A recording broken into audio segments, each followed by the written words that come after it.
তাহলে এই পর্বটি শুরু হয় একটি ফায়ারওয়ার্কস দেখানোর মাধ্যমে, যেখানে সুন ভ্যানের সাথে উপভোগ করছিল। এখন আপনারা নিশ্চয়ই ভাবছেন যে এটা কেমন। এই জিনিসটি জানতে আমাদের ফ্ল্যাশব্যাকে দেখানো হয়েছে, যেখানে সুন ভ্যানকে পরের দিন তার সাথে ডেটে যেতে বলেছিল, কিন্তু ভ্যান তার কথা উপেক্ষা করছিল।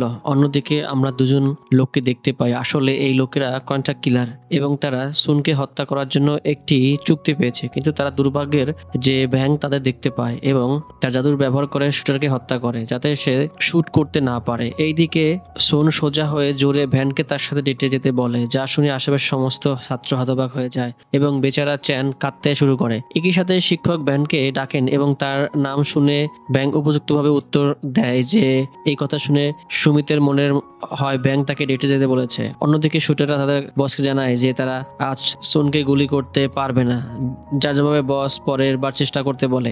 এখানে ভ্যান শিক্ষকদের সাথে তাদের অনুসরণ করতে শুরু করে।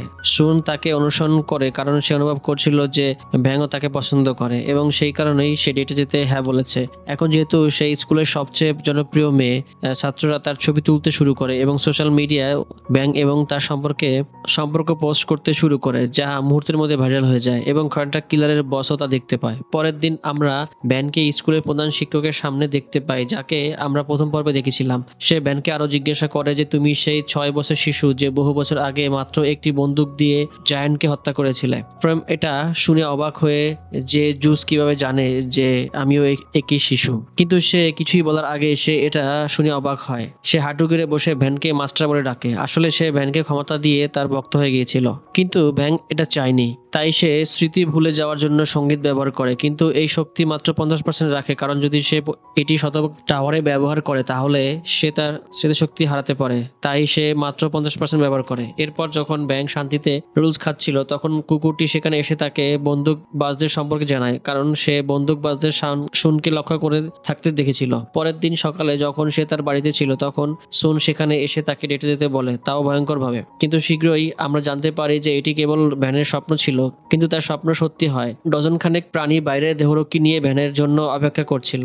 ভ্যান যখন নামার পর নাস্তা করছিল, তখন সে ভাবে যে তার বাবা আমাকে তাকে সুনের সাথে ডেটে যেতে জোর করবে না, কিন্তু তা ঘটে না, কারণ কিছুক্ষণ পর তার মা বাবা বলে যে তোমার কোনো মেয়ের সাথে এভাবে ডেটে যাওয়া উচিত নয়, এবং যখন সে তাদের কথা শোনে না, তখন তারা দুজনেই ভ্যানকে ঘর থেকে বের করে দেয়। শেষ পর্যন্ত ভ্যানের আর কোনো উপায় থাকে না তাদের সাথে যাওয়া ছাড়া। এছাড়াও সে সুনকে বন্দুকবাজের হাত থেকে বাঁচাতে চেয়েছিল এবং সেই কারণে সে তাদের সাথে যেতে রাজি হয় এবং তারপর দুজনেই ডেটে চলে যায়। এরপর আমরা দেখতে পাই যে বন্দুকবাজরা দূর থেকে তাদের উপর নজর রাখছিল এবং একই সাথে তাদের বস বলে যে তোমাদের দুজনের কাছেই শেষ সুযোগ আছে ওদের শেষ করার, আর যদি তোমরা এটা করতে না পারো তারপর তোমরা আর দুজনই সমস্যায় পড়বে। এইদিকে সুন ভ্যানকে একটি সুন্দর জায়গায় নিয়ে আসে, যা আসলে তার পরিবারের সম্পত্তি ছিল। বন্দুকবাজরাও তারা করতে করতে সেখানে পৌঁছে গিয়েছিল এবং তারা ইতিমধ্যে সুনদের সমস্ত দেহরক্ষীকে হত্যা করে ফেলছিল।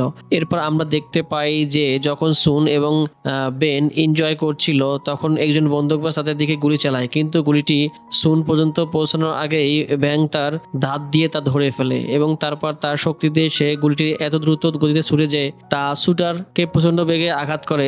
সুন বন্দুকবাজ দিকে তাকায় এবং বন্দুকবাজ বাতাসে উড়ে যায়। এই সময় সুন ভ্যানের আসক্তি দেখতে পায়। এই জন্যই ভ্যাং তার উপর বিশেষ ভুলে যাওয়ার মন্ত্র ব্যবহার করে। এরপর শুটাররা অনেকবার সুনকে হত্যা করার চেষ্টা করে, কিন্তু প্রতিবারই ভ্যাং মাঝখানে এসে তাদের হত্যা করতে বাধা দেয়। এছাড়াও সে আজও সুনকে এমনভাবে মুছে ফেলছে যে সে কিছুই মনে রাখতে পারছে না। শুটাররা বিরক্ত হয়ে পড়ে, কারণ তারা বুঝতে পারছিল না যে তাদের সাথে কি ঘটেছে। এরপর দৃশ্যে সুন ভ্যানকে ফেরি বেলে যেতে বলে, যার উপর ভ্যাং বিরক্ত হয়ে ভাবে যে শুটারদের হাত থেকে মুক্তি পাবে, কিন্তু সে চলে যাওয়ার সাথে সাথে শুটাররা তার পিছনে বেল পায়ে উঠে যায়। সুন এটা দেখলো এবং যেটা মাস্টার ভ্যাং তাদের মাস্টার বিপদে দেখে অবিলম্বে তারা ইমমর্টাল হিরোজদের ডাক দিল।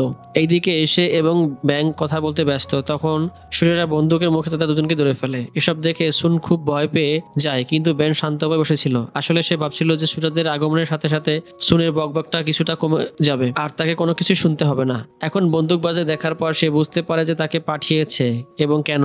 তাই সে বন্দুকবাজের সামনে দাঁড়িয়ে বলে যে তুমি তো আমাকে হত্যা করতে চাও, তো আমাকে হত্যা করতে পারো। আমি জানি সে এখানে আছে, কিন্তু আমার বন্ধু সুন বলছিল যে তার এখান থেকে নিরাপদে চলে যাওয়া উচিত, কারণ ডেটে যাওয়ার জন্য ভ্যানদের জেদের কারণে ভ্যানের জীবন ঝুঁকির মধ্যে ছিল।